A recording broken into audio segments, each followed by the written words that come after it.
उस संयम का भूमियों में विनियोग करना चाहिए।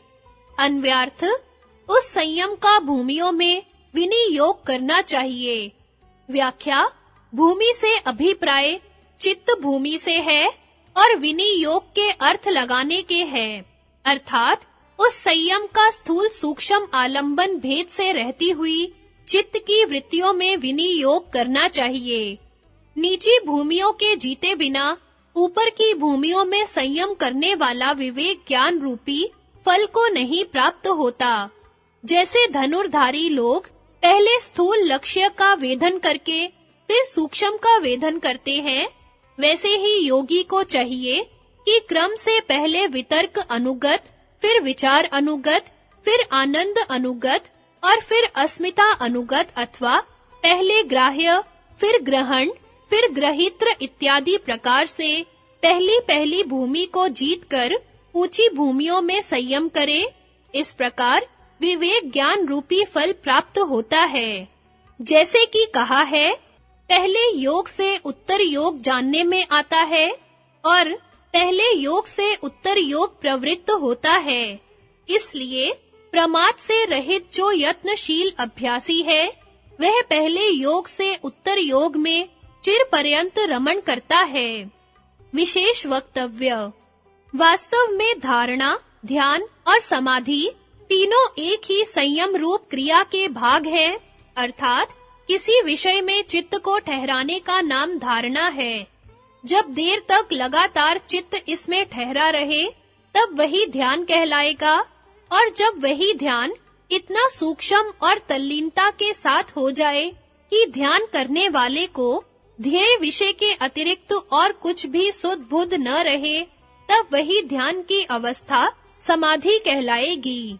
यह संयम की क्रिया चित्त के वशीकरण और आत्मोन्नति अर्थात सारी आध्यात्मिक भूमियों के विजय पर्यंत विवेक ख्याति द्वारा असंप्रज्ञात समाधि अर्थात स्वरूपावस्थिति के लाभार्थ है, किंतु इसके दुरुपयोग द्वारा अधोगति की संभावना भी हो सकती है, क्योंकि सारी बातें प्रयोग पर ही निर्भर होती हैं। यदि उसका प्रयोग उचित रूप से न किया जाए तो हानि हो सकती है। प्रत्येक वस्तु अपने सूक्ष्म रूप में अधिक शक्ति की उत्पादक होती है। जितनी सूक्ष्मता बढ़ती जाती है, उतनी ही उसकी शक्ति में भी वृद्धि होती जाती है।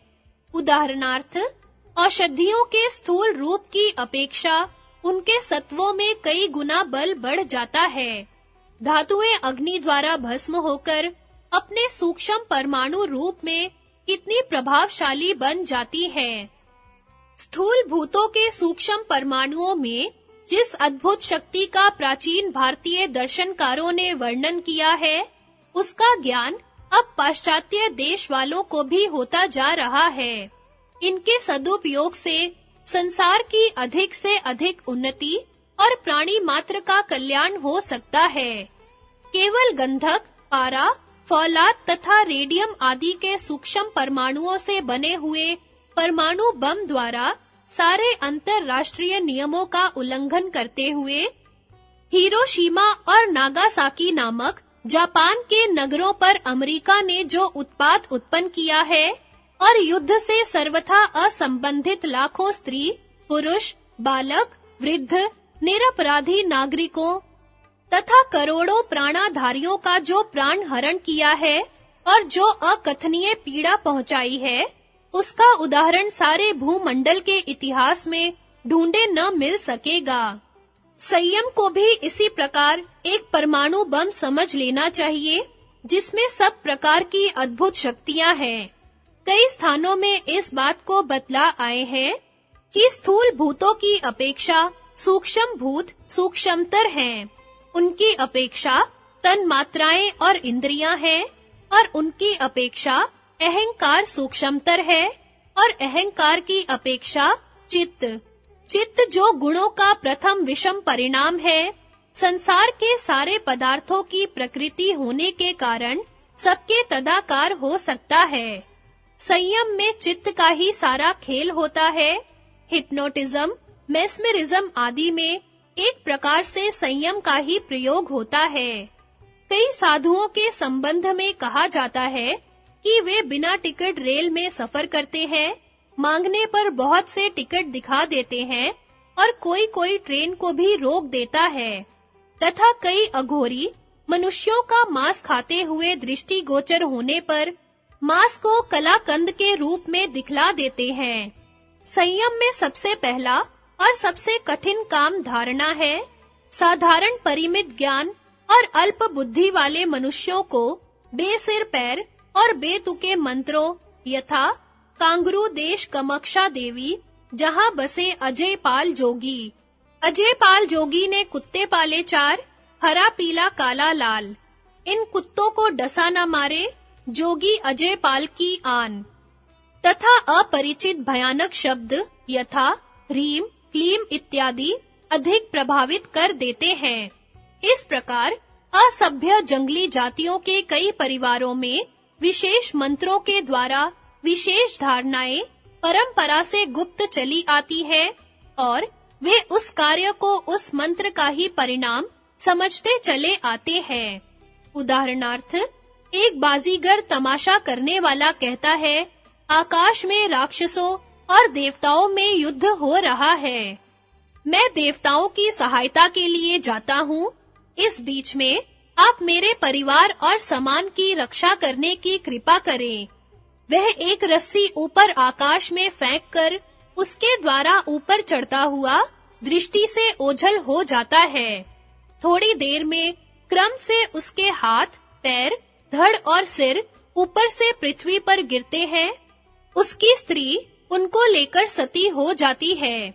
उसके कुछ ही समय पश्चात वह बाजीगर नीचे उतरता है।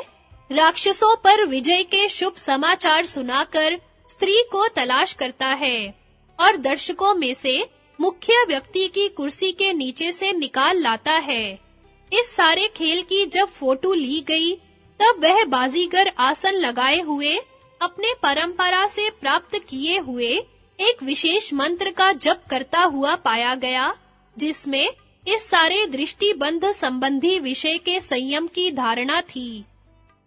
एक समय एक जगह मुझे योग संबंधी 7-8 लेक्चर देने थे।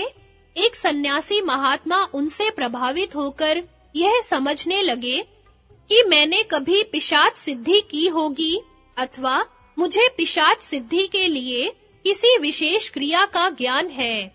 वे बड़ी श्रद्धा और नम्रता पूर्वक उनकी दीक्षा के लिए एकांत में मुझसे प्रार्थना करने लगे। बार-बार मना करने पर भी मेरी इस प्रकार की बातों से उपेक्षा वृत्ति का उन्हें विश्वास नहीं होता था। उन्हीं के हितार्थ उस दिन यह संयम की विवेचना की गई थी। उपर्युक्त सारी बातों को परमाणु बम के सदृश संयम का दुरुपयोग समझना चाहिए। इस प्रकार की बातों को योग, सिद्धि अथवा चमत्कार और उनके करने वालों को योगी, सिद्ध और चमत्कारी पुरुष समझना भी अत्यंत भूल है। प्रत्युत इन प्रयोगों को घृणा और तिरस्कार की दृष्टि से और उनके प्रयोगकर्ताओं को उपेक्षा वृत्ति से देखना चाहिए, क्योंकि रेल में बिना टिकट जाना एक प्रकार की चोरी है और मांस भक्षण स्वयं हिंसा रूपी पाप है। चोरी की पुष्टि करने वाली और हिंसा को छिपाने वाली कोई भी क्रिया योग, सिद्धि अथवा चमत्कार नहीं हो सकती और न उनका करने वाला योगी, सिद्ध अथवा चमत्कारी पुरुष। श्रीमद् भगवत गीता में इस विषय को कितने सुंदर शब्दों में वर्णन किया गया है।